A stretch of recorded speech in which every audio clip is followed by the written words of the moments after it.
Meu nome é Tomás Tadeu Cardoso, 65 anos de idade. Nasci no Barro Branco, naquela casa de meus pais, onde agora, que ela faz mais ou menos uns 30 dias, ela foi demolida, porque já estava bem deteriorada, né? Um senhor conhecido no Barro Branco, seu José Cardoso, né? Ele trabalhou no escritório da Barro Branco, ali no Rio Bonito, depois foi para o Lazarim, né? E tem uma história muito grande de meu pai, que além dele trabalhar no escritório da Barro Branco, depois das 4 horas ele ainda tinha uma mina do dia, que se chamava na época, que tirava carvão a picareta, né? Então, a história é muito longa de meu pai, para poder dar conta de tratar dos 13, 14 filhos, né? A minha mãe, ela foi professora. E eu me lembro que o primeiro ano que eu frequentei na escolinha foi a minha mãe que foi minha professora, lá no Rio Queimado. E a gente ia a pé, dali do Barro Branco, onde a gente residia, no Queimado de manhã, e voltava à tarde a pé, porque naquela época era muito difícil, né, de ter condução. Esse meu apelido de Patote, quem me colocou esse apelido foi o seu Edmundo Rigueto, que tinha uma venda e um bar do lado da nossa casa. Eu tinha mais ou menos uns 3 anos, por aí, estava aprendendo a falar. E minha mãe mandou eu no bar na venda do seu Edmundo comprar um pacotinho de chá do Reno. E eu cheguei lá e pedi para o seu Edmundo, dá um patotinho de chá do Leno. E o patotinho ficou, foi crescendo, e até hoje é Patote. Tem 63 anos mais ou menos esse meu apelido. A gente brincava muito, era de bola, jogava bola na terra, na estrada ali na frente mais ou menos a rua que vai para Farroupilha, ali mais ou menos onde morava o seu Ivo Rigueto. A gente botava 2 sapatinhos no meio da estrada e jogava de bola. No início a gente jogava até com uma bola de meia, cheia de pano, porque não tinha. Aí depois começou a aparecer, né? Aí tinha ali o pessoal dos reguetos que tinha um poder aquisitivo melhor, aí apareceu a primeira bola de pneu, né? Costurada assim. Aí foi uma maior alegria, né? Mas sempre ali. E depois a gente jogava também futebol do lado da igreja do Barro Branco. Tinha um espaço mais ou menos ali na frente da igreja à esquerda, tinha um gramadozinho, a gente jogava ali. Jogava lá no campo do Atlético Mineiro, pro lado de fora, assim. E assim a gente foi brincando. E no mato ali para trás da minha casa a gente brincava muito de casinha, de bandido, de índio, se vestia de índio e flecha e assim de brincadeirinha, né? Na época a gente chamava de camon, vamos brincar de camon, de atirar, era um pedacinho de madeira na mão. E um pouquinho já mais para frente a gente brincava, jogava um baralhinho, uma bolinha de gude, bolinha de vidro que a gente chamava, né? Peão, jogava peão, funda, né? Hoje chama de estilingue, né? Mas nosso tempo era funda, né? Estudei no Barro Branco até o 4º ano. Depois, no 5º ano, eu vim para o Visconde. E aí com a maior dificuldade, né, para poder vir. E a gente ia na coletora, tinha muito aqueles caminhão de carvão que vinha do Itanema, daquela região, que descarregava aqui. E a gente ia ali para a coletora para pegar o caminhão na subidinha do morro, aquele pesadinho. Era fácil tu trepar, né? E aí tu botava a pasta na boca, segurava com o dente a pasta e pulava em cima do caminhão e ia em pé. Pois quando chegava aqui na serraria, antigamente, naquela época, hoje tem aquele trevo ali, mais ou menos, ali tinha um escritório da Barro Branco, os caminhões iam lá para a caixa, então ali o caminhão dava uma aliviadinha e a gente pulava. Mas já aconteceu muitas quedas ali. E assim foi. Aí depois, quando eu estava aqui no Visconde, aí eu vim morar aqui na vila, na padaria. Eu trabalhava na padaria do seu Atualpa Faber. Depois ficou para o filho dele, o Zenon Faber. E eu, para poder estudar aqui no período da tarde, eu dormia dentro da padaria no banco de uma Kombi, encostadinho no forno, quentinho, e de manhã cedo eu saía a entregar pão com o Juvenal, o saudoso Juvenal, depois o Zenon Fabre, e até no período ali das 2, 3 horas. Depois voltava para casa ali, parava na casa do Zenon mesmo, tomava um banhinho ali, trocava roupa, uniforme e ia estudar no Visconde ali pertinho. Isso foi de 70 a 73. Aí onde eu me formei no curso ginasial, na época, né? Hoje eu não sei qual é a referência desse estudo hoje. E aí depois veio então o ano de 1974, quando eu ia completar 18 anos, eu tinha um sonho na minha vida, de servir o exército. E naquela época, se você se alistasse aqui em Lauro Miller, era muito difícil você ir. Sempre dava excesso de contingente. Então, o que eu fiz? Eu tinha um tio que morava lá em Tubarão, fui me alistar lá em Tubarão, como morador de Tubarão, que daí o quartel era ali, né? Então aí era mais fácil. E aí eu consegui, passei e tive o azar de pegar o ano da enchente de 1974, que foi a segunda enchente aqui em Lauro Miller. Aqui a primeira foi em 71 e a segunda em 74 eu estava no exército. E isso foi num final de semana, de sábado para domingo. E esse final de semana que deu a enchente lá, eu estava de folga, não estava de serviço, eu sempre vinha para Lauro Miller. E no quartel a gente ganhava um saláriozinho mínimo, né?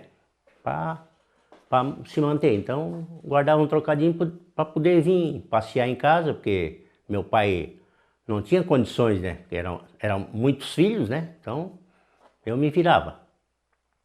E nesse ano da enchente em 74, eu estava aqui e comecei a escutar rádio, todo mundo, aquele alarme no sábado, que o exército estava chamando todos os soldados que estavam em casa de folga para comparecer e se apresentar no quartel.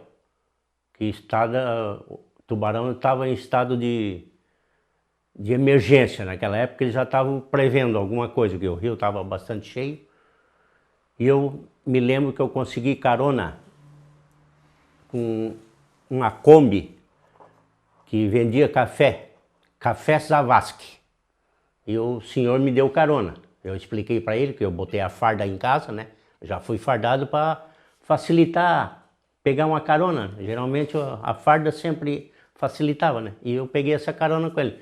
Quando cheguei em Pedras Grandes, uma pontezinha de madeira que tinha ali, já não dava para ver a ponte mais. A gente sabia que o caminho a ponte era ali, né? Aí o motorista da Kombi pediu ver se eu não ia lá para ver se estava com a madeirinha, para ver se estava muito alto além da ponte, né? Mas a gente sabia que dava para passar, né? Aí eu fui lá e peguei um pedaço de madeira, um pauzinho, fui. E assim, não, pode vir, que eu deveria ter uns 20 centímetros por cima da ponte. Não era muito correnteza em cima. Ela estava embaixo da ponte, sempre era mais. E ali conseguimos passar. Eu sei que eu cheguei 5 horas da tarde, saí de Lauro Miller 1 hora, levei 4 horas para chegar a Tubarão. A gente se apresentou ali, começamos a se preparar e tal, e já uma equipe na frente do quartel, né? Porque o quartel é a 3ª Companhia de Infantaria na época, né? Fica na beira do rio, ali na rua Lauro Miller. E tinha uma equipe monitorando ali a subida do rio. E o rio subia bem rápido, estava subindo. E eu sei que daí veio uma ordem para a gente ir dar uma descansadinha.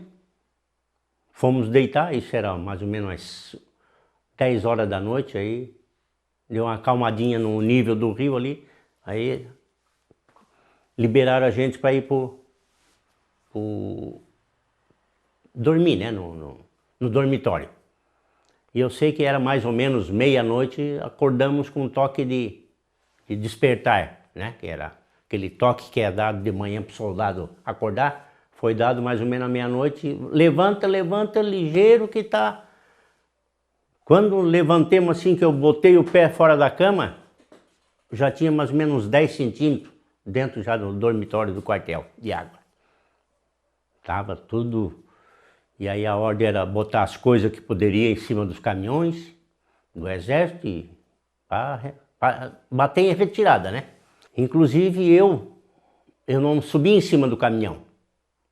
Eu e mais uns 4, 5 soldados, a gente foi caminhão puxando, levando em uma corda, para a gente não para sair fora dali. E aí a gente o quartel foi se hospedar no colégio Hercílio Luz, ali no centro, mais ou menos próximo da catedral por ali. E ali começou, a coisa foi aumentando e foi aumentando. Chegou no domingo, na parte da tarde, Tubarão já estava praticamente tudo alagado, bem poucos locais assim um pouquinho mais alto, e tinha um mercado Angeloni.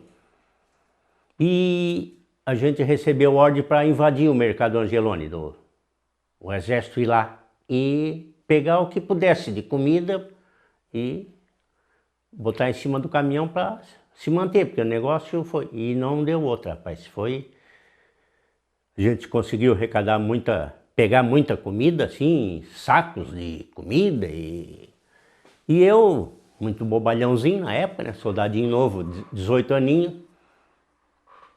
aí fui lá num caixa, onde tem o caixa, que tinha aquelas negócios que guardavam cigarro, carteira, né, era fumante na época, né, me lembrei do cigarro, o negócio tá feio aqui, eu vou me garantir. Peguei acho que umas 10, 15 carteiras de cigarro, botei dentro da farda assim e fui, né, e continuei o trabalho. E assim foi, cara. Foi muito difícil, foi uma lembrança assim meia triste, cara, mas muito resgate a gente fez ali naquela terra, antes, quem vai pro Braço do Norte, que antes de chegar em Tubarão ali, eu não sei se é Armazém ali, eu acho, é um bairro que tem ali. Ali a gente fez muito resgate com caminhão e depois com barco, ajudava bombeiro, tá? E na época, nesse domingo, o rio estava praticamente quase batendo em cima quase batendo na parte de baixo da ponte.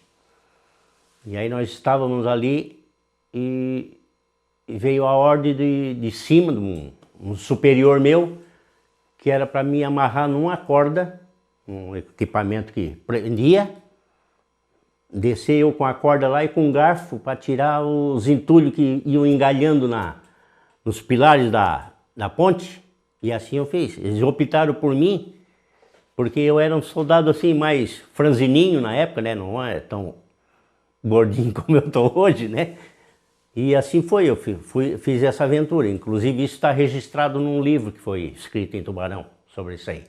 Nesse livro, que foi escrito pelo prefeito da época, o Zumblick,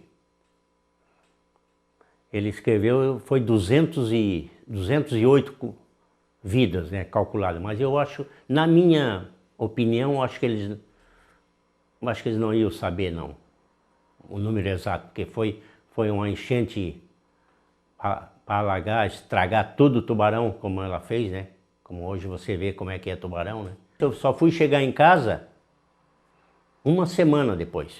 Eu consegui vir a pé, me liberaram para mim ficar em casa um pouco, porque já estava acalmado, né? Aí eu pedi licença para vir em casa, que tinha meus pais aqui que estavam preocupados comigo e tal, mas porque naquela época a comunicação era muito, né? Não tinha mesmo, era rádio amador e... Então foi assim, aí eu consegui vir a pé até ali na região onde... Na BR-101, que vai a Tubarão, a Criciúma, na região ali onde entra para 13 de maio, por ali. Até ali eu vim a pé, depois, fardado, eu fui conseguindo carona e fui vindo, e cheguei até em casa. Aí quando eu cheguei em casa, né, sã e salvo, meus pais tinham aquela expectativa, mas na verdade não foi anunciado que não morreu mesmo, nenhum soldado, nada, né, foi só civil mesmo que... Mas daí foi assim a história da enchente. Depois que eu vim do quartel, naquela época aquele período ali desempregado, na época tinha o time do Atlético Mineiro, mas eu nunca fui de ruim, ruim no futebol que nossa, mas tinha o Zeli Moraes, que era o homem que aguentou o Atlético Mineiro muitos anos no Barro Branco ali, e sempre me dava uma oportunidade, né? Eu era centroavante, mas nunca fiz um gol na minha vida. É verdade. E uma vez ele pegou, na hora tinha um aspirante, né? Começava 1h, 1h30, um aspirante, e depois tinha o jogo dos titulares, né? Um dia, com chuteirinha, entrei dentro do vestiário, usei ele disse, não, hoje tu não vai no aspirante, tu vai ficar na reserva do titular. Tá louco, Zé? Não é?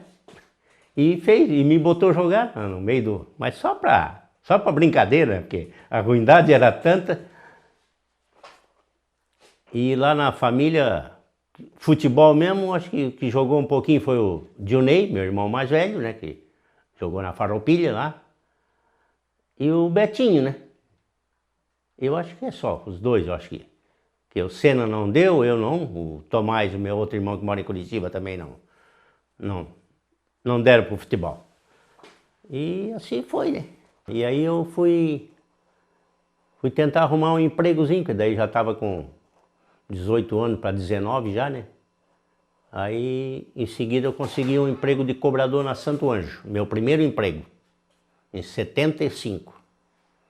Trabalhei de cobrador, naquela época sempre tinha cobrador para todas as linhas, era Florianópolis, Porto Alegre, né? E a gente sempre de cobrador. Aí trabalhei um tempo ali, aí consegui tirar a carteira de motorista e depois aí eu vim embora. Aí eu trabalhei na São José. Na época eu fiz o teste na São José para cobrador, né? Que eles sempre naquela época sempre pediam assim uma experiênciazinha, né? E aí eu fui lá para pedir um emprego na época. Então aí ele pegou e disse, tá, mas tu tem carteira? Vamos fazer um teste? Aí fez um teste comigo, ele. Aí deu uma volta ali em Uruçanga e tal. Ele disse, não, eu não vou te aproveitar de cobrador. Tu vai trabalhar de motorista. Tu quer isso? É um sonho, né? E aí assim fui, trabalhei um tempo puxando o pessoal para Eliane, né? Eu ficava com ônibus aqui em casa, que eu saía 5 horas da manhã para o pessoal pegar lá às 7, né? Saía do Guatá, cheio de operário naquela época. Então, na época, como não tinha mais o cinema no Barro Branco e Lauro Miller, e a São José fazia a linha circular aqui, e eu trabalhava em Uruçanga e fazia a linha da Eliane, a cerâmica. E um dia desse eu fui no Guatá, numa viagemzinha dessa do Guatá, o Vamilson que fazia sempre essa linha, né? E aí, como eu era empregado da São José também, eu disse, Vamilson, deixa eu levar essa viagem. Ah, ele pegou e leva. E assim foi, quando chegou lá no Guatá, na hora de descer, entregava a passagemzinha, né? Pro motorista.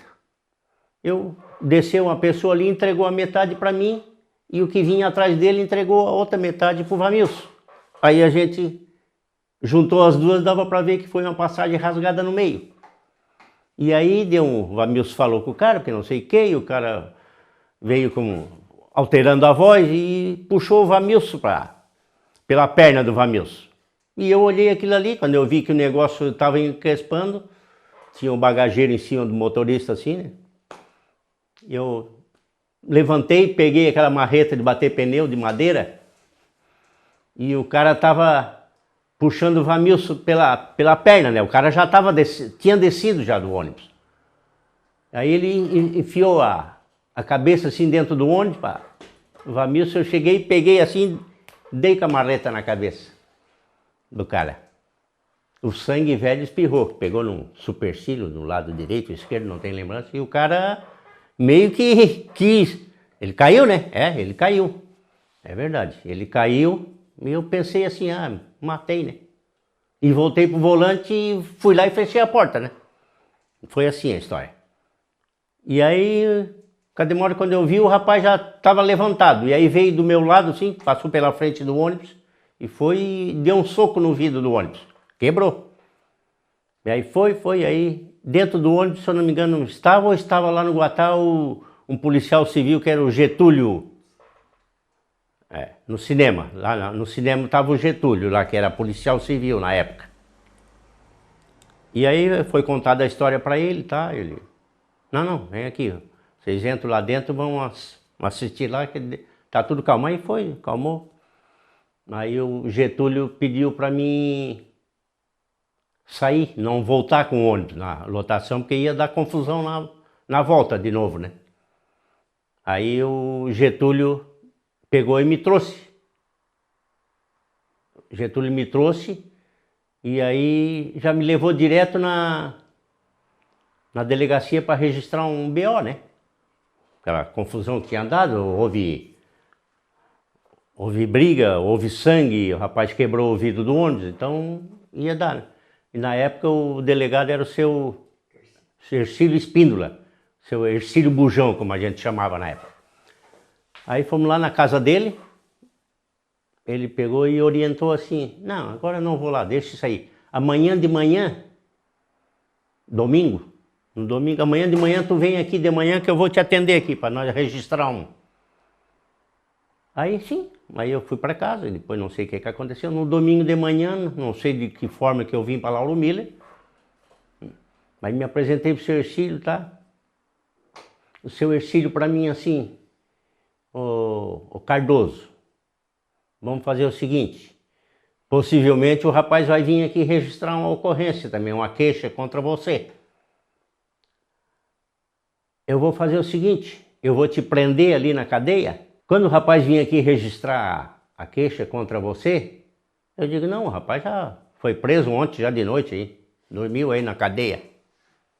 Oh, a cadeia na época era ali hoje mais ou menos onde é que é, o postinho de saúde do centro, né, do Cairu, e a cadeia era do outro lado da rua ali. E aí o rapaz apareceu lá, era 8 e pouca da manhã, apareceu lá para registrar o BO. Aí falou, eu dava para escutar, não via, mas escutava os dois falando. Não, já prendemos ele ontem aí, dormiu aí na cadeia. Ele foi lá, olhou, mostrou eu pro rapaz, né? Aí me soltou, fiquei acho que 10 minutos, não, 10 minutos na cadeia. Aí eu trabalhei na mina também, na mina CCU em Santana, no Poço 5. Eu fiz um teste para motorista.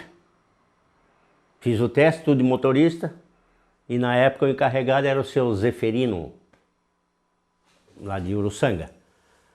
Aí foi aprovado no teste, tudo. No dia que eu fui pegar às 5 horas da manhã, eu me apresentei para pegar o caminhão, esse senhor Zeferino disse, o Cardoso, me chamou de Cardoso, tu não vai trabalhar de motorista não. Tu vai aprender a operar aquela máquina, uma máquina daquela que está lá, que era a Bobcat. Assim que as primeiras Bobcat chegou na CCU, botar a terra aqui, para lá, de lá para cá, aprender a operar ela, até que foram baixadas, tiveram que desmontar uma parte dela para conseguir descer no poço lá de, mais ou menos, nós tínhamos uns 200, 300 metros o poço. Aí depois desceu, foi montada lá e fomos lá para frente de trabalho. E aí começamos eles detonavam, né, que nem hoje. Hoje tem a máquina que vai lá e cavoca o carvão e praticamente não se usa mais explosivo, né? Mas naquela época era com explosivo. Explodia tudo a mina, depois ia a Bobcat. Juntava o carvão, a pedra, tudo junto, botava na correia. Fazia mais ou menos uns 20 dias que eu estava trabalhando na CCU. Cheguei um dia de manhã para trabalhar. Baixei a mina lá, o encarregado era o senhor Célio ali de Santana. Encarregado, feitor que chamava na época. Senhor Cardoso, pega a Bobcat e vai lá limpar aquela frente de trabalho lá. Eu entrei com a Bobcat naquela boca de mina ali, olhei assim, eu percebi que tinha mais ou menos acho, uns 10, 15 metros sem um parafuso de teto. Aí eu voltei com a Bobcat, seu Célio, ali não dá, porque olha lá, você vai lá dar uma olhadinha, tem uns 10, 15 metros de avanço sem um parafuso de teto, nada segurando. Aí disse, tá, tu vai limpar lá aquela outra com a Bobcat que eu já vou mandar botar o parafuso de teto ali. Uma boca do lado da outra praticamente, assim, né? Porque são diversas bocas. Aí eu tô limpando aquela demora, vi vinha de ré com a máquina, quando eu vi assim um sururu gritando para mim. Caiu caiu uma pedra ali naquela, os furadores foram lá, o primeiro parafuso que foram furar para colocar o primeiro parafuso, desceu a pedra lá e pegou o furador e infelizmente, né, já veio a óbito na hora ali, mas eu ainda fiz uma tentativa com o biquinho da caçambinha da Bobcat, tentar levantar a pedra, mas foi uma pedra assim mais ou menos, acho que tinha uns 5, 6 metros e pegou na cabeça dele, né? Então veio a óbito no local. 2 dias depois, 3 dias depois que a perícia fez lá, a gente voltou lá, aí eu fui abastecer a Bobcat, tinha um galão tambor, era levado o tambor de 200 litros de óleo diesel, porque na época não tinha nada, né? E você tinha que abastecer. E numa daquela eu fui na mangueira para sugar o óleo diesel para botar no tanque da Bobcat. Tomei um gole de óleo diesel e engoli. Mas passei mal. Aí mandaram embora, fui parar no hospital. Aí aquilo ali foi a gota d'água para mim chegar lá no tal do senhor Zeferino, que era o feitor, o encarregado geral, e disse: seu Zeferino, tem vaga para motorista que eu fiz o teste? Não, no momento não tem. Então, só me desculpa, mas lá embaixo da mina para mim não serve. Fazer o quê, né? Aí tirei as contas, eu sei que não deu um mês de trabalho. Então, aí surgiu uma vaga de guarda no BESC que eu fui trabalhar.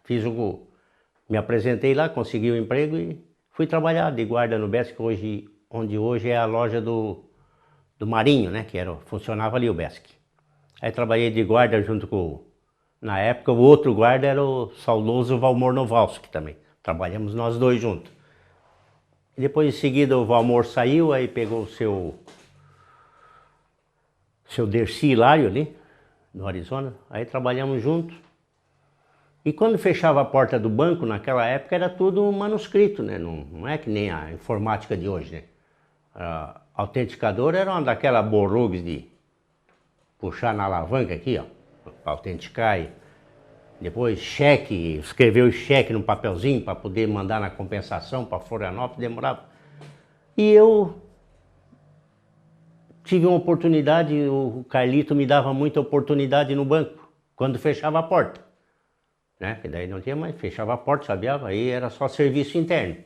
Aí o Carlito me dava oportunidade de eu escrever o cheque, assim, tudo, tinha que escrever manual num formulário, cheque, número, valor, tudo, agência, para poder fazer a compensação na época. E ali eu fui, né? Fazendo aquilo ali, e na época também tinha uma máquina que era como se diz, tipo uma máquina de escrever, mas em tamanho maior, assim, ou seja, cada cliente tinha uma ficha sua. Então, tinha um débito ou crédito naquela ficha ali, passava na hora na máquina lá e já botava na ordem para saber, né? Era tudo manual, assim. E aí eu fui indo, ficava lá olhando eles digitar aquela máquina, e foi. E na época de muito movimento, poucos funcionários, eu disse, deixa eu dar uma tentadinha aqui, ver se eu não consigo digitar isso aqui, porque se você errasse, tinha como estornar, né? E aí deixaram eu ficar ali, gostei, e fui ficando, e fui. Eu sei que eu entrei em 81 até 84 de guarda. Aí no início de 83, até 83, surgiu um concurso do ESC para uma vaga. E geralmente essa vaga já era praticamente destinada para quem ia fazer, ou quem ia pegar. Geralmente era um estagiário. O estagiário trabalhava ali, já fazia o concurso e depois já passava ele para funcionário. Mas era política, né, na época. E aí surgiu esse concurso, fomos fazer esse concurso em Florianópolis, no meio, para todas as agências. E Lauro Miller mandou eu e o estagiário. Aí eu fui, fiz esse concurso, voltei e tive a sorte a felicidade, não sei, porque estudo bem pouco, né? Eu no meio de, mais ou menos, na época, acho que tinha umas 100 e pouca agências, era uma vaga para cada agência, então quer dizer, possivelmente uns 100 candidatos, um pouquinho mais, menos.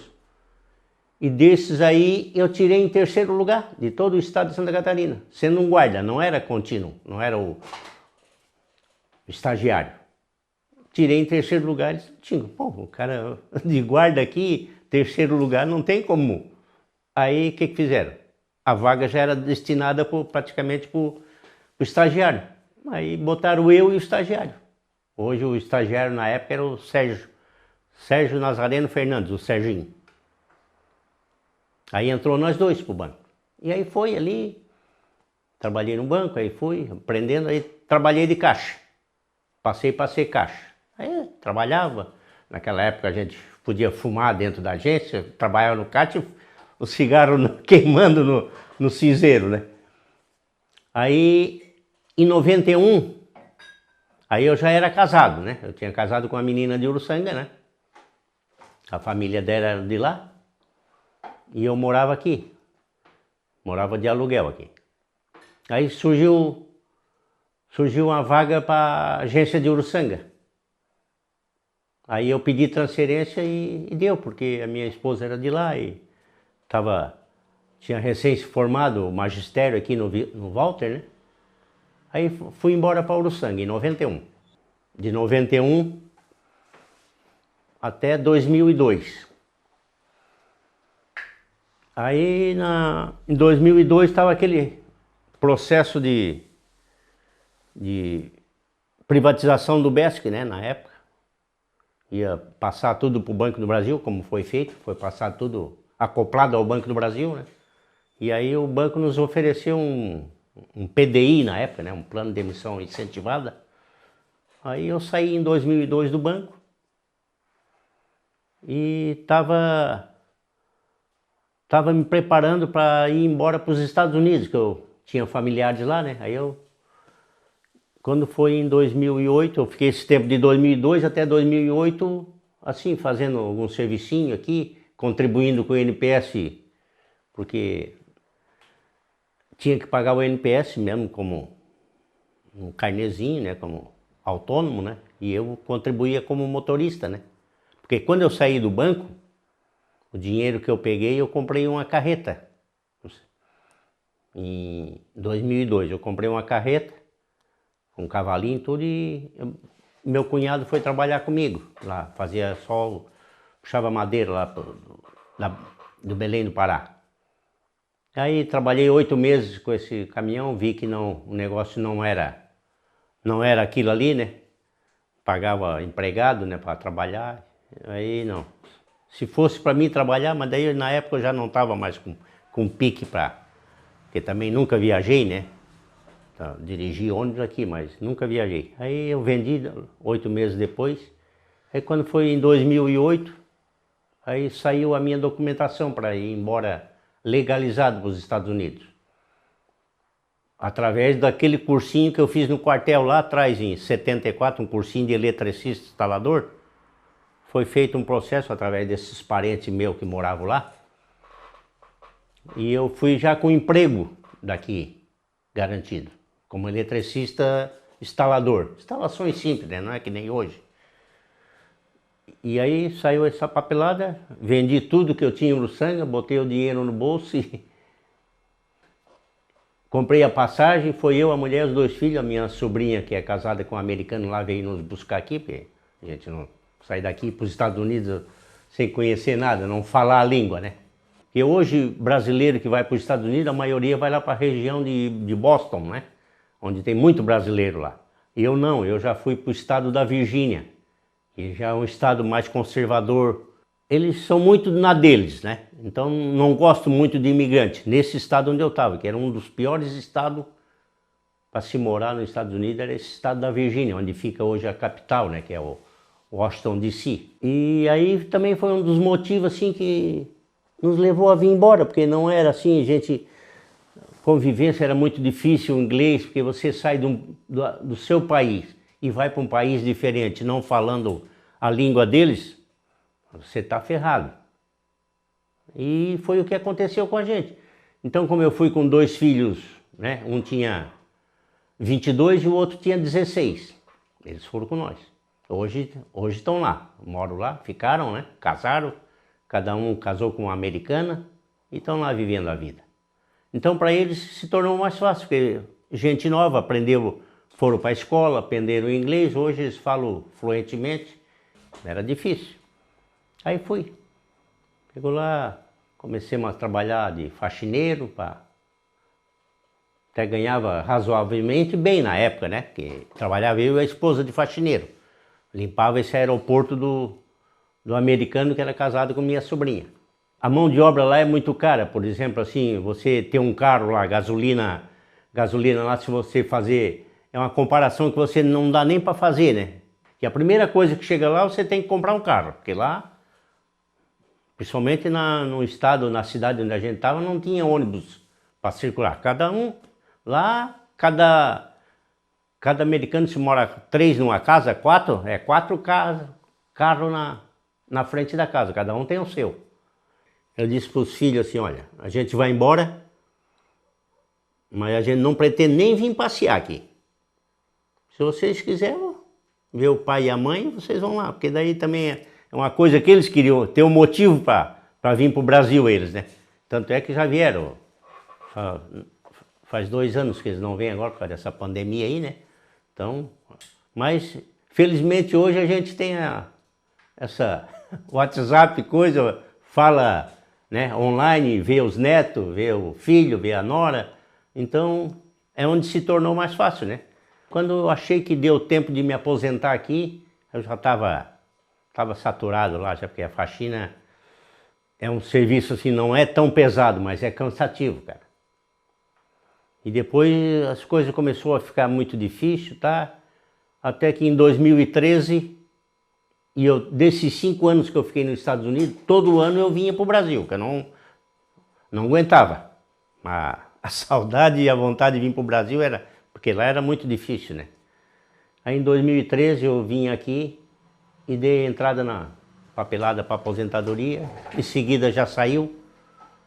Aí o que me ajudou muito foi aqueles 3 anos e pouco que eu trabalhei de guarda do BESC, trabalhava armado, aquilo ali me deu um avanço de 1 ano e meio na contribuição, porque era periculosidade, né?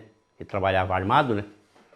E aí me aposentei. Aí quando eu vi que em março de 2013 eu estava aqui no Brasil, aí saiu a aposentadoria, eu disse para a mulher que a expectativa era só essa, né? A hora que me aposentar e vim embora. Aí quando eu recebi a carta que estava aposentado, com um salário razoavelmente bom, né? Dava para viver aqui. Só que daí eu vendi tudo, né? Teria que adquirir alguma coisa aqui. Aí comecei a olhar, fui embora lá em março quando me aposentei.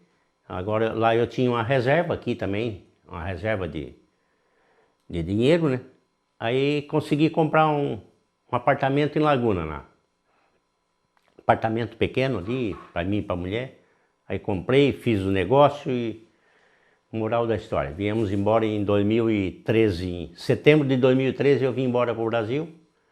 Aí morei um ano e um pouquinho, mais ou menos em Laguna, também não se adaptamos, porque morar na beira-mar, ali bem na beira-mar mesmo, no inverno não tem quem aguente. Que é muito, aquele vento nordestão, não dava para sair na rua, tinha que ficar enclausurado dentro do apartamento. E no verão aquela loucura, né, de carnaval e tudo, já não era mais para mim. Aí, moral da história, a gente vinha muito aqui da minha irmã, na Zula, né? E um dia chegamos na casa dela ali, onde hoje é a minha casa, tinha uma casa recém-construída, com a plaquinha vende-se. Em pouco tempo eu comprei aquela casa ali, onde moro hoje. Aí viemos morar aqui, a minha esposa professora, magistério formada, e ela trabalhava muito, a minha esposa, fazendo bolo de casamento e de aniversário, e minha irmã Zula, que a gente mora praticamente do lado, também fazia isso. Então as duas se juntaram e pegavam encomenda de bolo de casamento e assim foi fazendo. Aí depois, em seguida, pintou concurso na prefeitura para professor ACT, a esposa fez, passou, começou a trabalhar como contratada na prefeitura, a CT, né? E está até hoje. Todo ano ela trabalha, mas trabalha, começa em fevereiro, quando chega em dezembro encerra. E aí quando foi em 2016, na época o prefeito era o Fabrício. No final do Fabrício abriu um concurso em março, abril por ali. Um concurso para prefeitura. Aí tinha vaga para motorista. E a minha carteira era para motorista de... Eu tinha o curso de coletivo e transporte escolar, eu já fiz antecipadamente pensando nisso já. E até que deu certo. Aí abriu esse concurso, fizemos o teste, tive a felicidade de também ir bem no concurso, tirei em 4º lugar. E aí fui em 2016, final de 2016, em agosto de 2016 eu entrei na prefeitura como concursado, né? Motorista, e já fui direto para o transporte escolar, que era uma das minhas paixões, desde aquela época de lá atrás, da marretada, né? A minha paixão era até hoje, mas eu adoro. E aí comecei a trabalhar com estudante, puxar estudante para cá e tal, e fui me apegando, estava fazendo aquilo que gosto. Agora, por causa dessa pandemia, eu estou afastado, já vai fazer 1 ano e pouco, faço parte do grupo de risco, né? Inclusive até ontem passei no médico lá e eu fiz a primeira dose da vacina, a segunda só daqui 3 meses, então o médico da prefeitura disse que não era conveniente eu voltar ao trabalho, que estava correndo risco, tá? Aí continuo afastado, né? Eu gostaria de agradecer a oportunidade que o amigo Vamilson e o amigo Rodrigo me deram de fazer essa entrevista, contar um pouco da minha história, né?